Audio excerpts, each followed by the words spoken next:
I would really recommend from the bottom of my heart to anyone to experience these Erasmus Plus youth exchanges, because I believe that for anyone there is something that you can find and enjoy and learn from.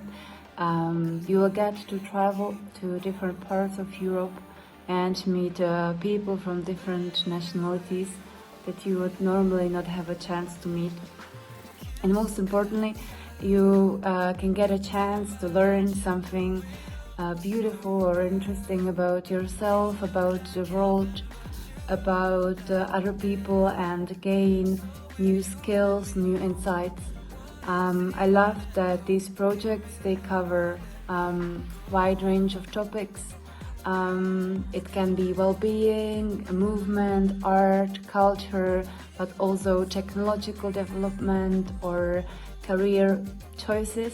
So whatever is your topic or calling your heart, you will probably find Erasmus project that is covering this topic.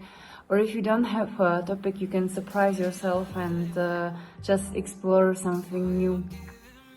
And you will also get to have these different experiences with people from different nationalities and learn from them, and then also bring this knowledge that you have gained to your local community and share it with them.